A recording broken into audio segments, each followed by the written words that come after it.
It's Thursday, the 8th of June. My name's Juan Brown. You're watching the Blanco Lirio channel from the London affiliate office here near Victoria Station, London.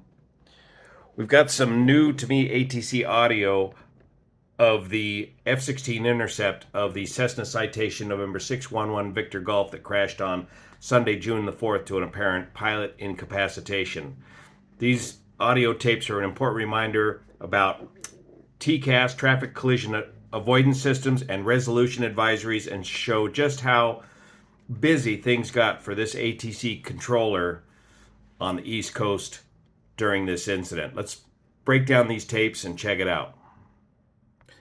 Let's start with this audio tape first from the F-16 trying to get a hold of the citation. Again, this comes from New Area 51 Twitter feed.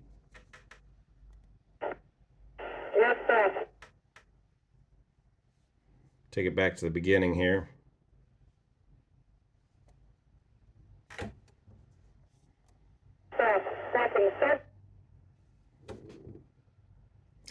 This is several audio transmissions edited together, and he's tried to sync it up with the ADS-B tracks as good as he can, and it looks like they're intercepting the aircraft before it approaches Washington, D.C., located right here.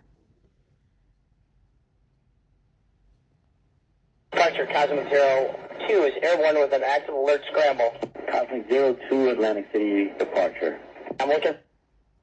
That's Cosmic 02. Cosmic 01 and 02 are the New Jersey Air National Guard F-16s out of Atlantic City.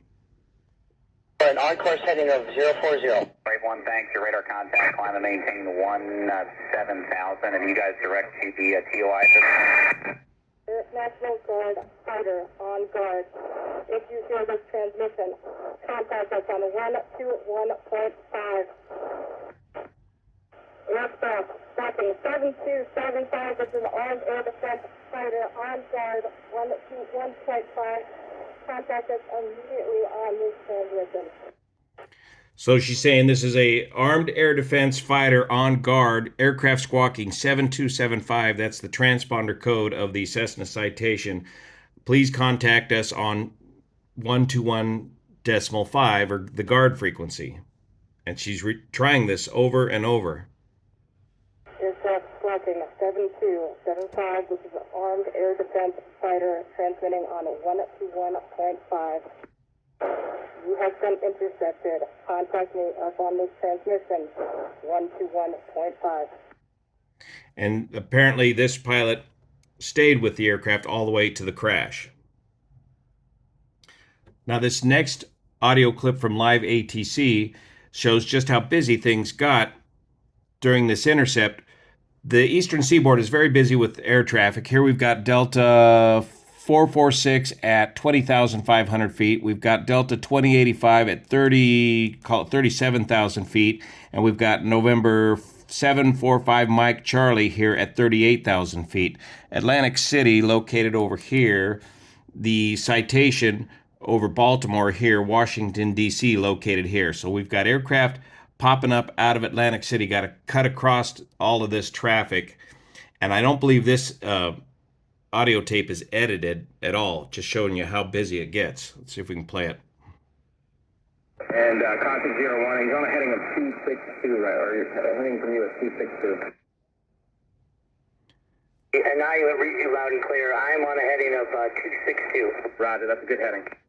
Okay, that's the F-16 picking up a heading of 262 for the intercept.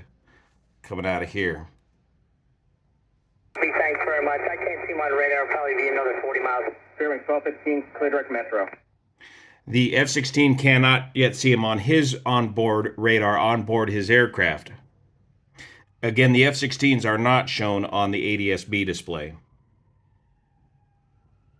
Clear direct metro, fairway 1215. United 269, try to maintain 11,000, fly heading 080. 11 and 080, United, Tom 269.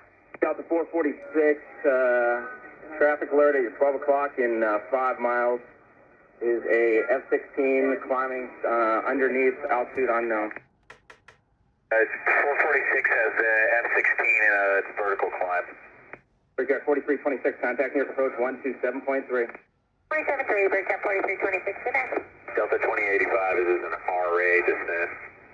Executive 918, cross Jake 13, 13,000. Jake 13,918. The 2085 is in an RA descent. Delta 2085, thank you. Okay, what does that mean? Delta 2085, I'm on an RA descent. That's resolution advisory. He's responding to a TCAS traffic alert on his aircraft, and he is going ahead and deviating from his assigned altitude, and he's letting ATC know that. We'll talk more about how to fly these resolution advisories in a moment.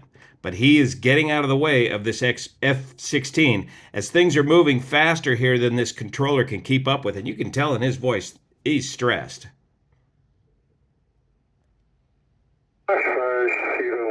Spike, Bacadian flight level 310 for 270. Figure 3698, send via Filbo 4. Via Filbo 4, 369. Denver 5316, send via the Corey 4 arrival. Philadelphia estimator 2994. Via the Corey 4, under 316. Fairwing 1215, contact New York approach 128.8. New York approach 128.8, Fairwing 1215. Number 5 Mike Charlie, descend and maintain level 360, fly heading 090.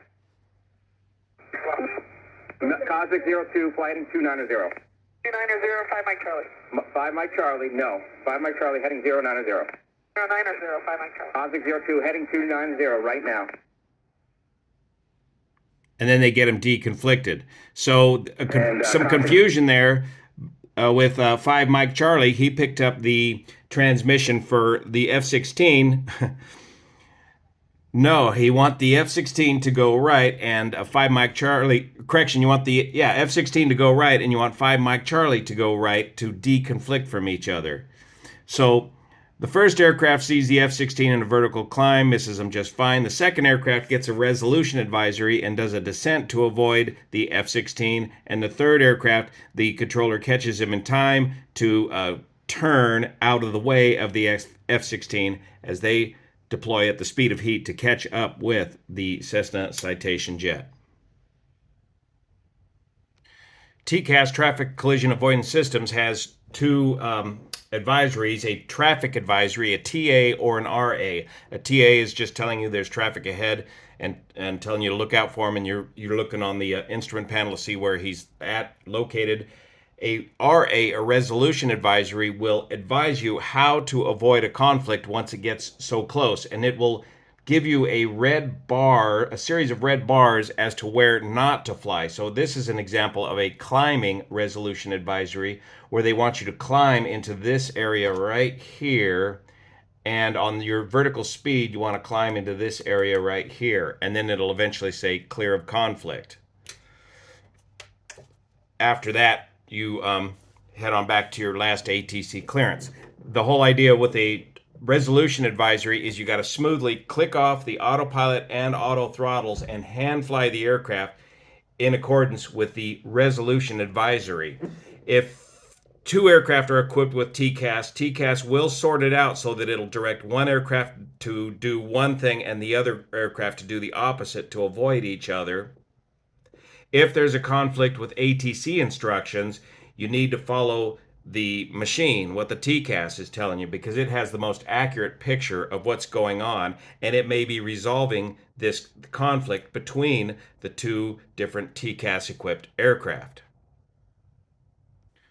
So it's still much too early to determine exactly what the cause of the pilot incapacitation was on the Cessna Citation. This is a Part 91 flight on an older aircraft, which has no requirement for a data recorder to be on board the aircraft, so it'll be hard to tell exactly what the cabin pressure altitude was at the time of the accident. And we're still getting conflicting reports from the F-16s as to exactly what they saw. But this ATC audio is a good reminder about the importance of TCAS, TAs, and RAs, and is also a good reminder of why the mandatory retirement age for air traffic controllers is age 56 as compared to age 65 for airline pilots. It can be a very high-stressed young man's job and pays over 6 figures a year. Thank you so much for your support of this channel, especially the folks over on Patreon that make this content possible. Time to go find a good restaurant. See you here.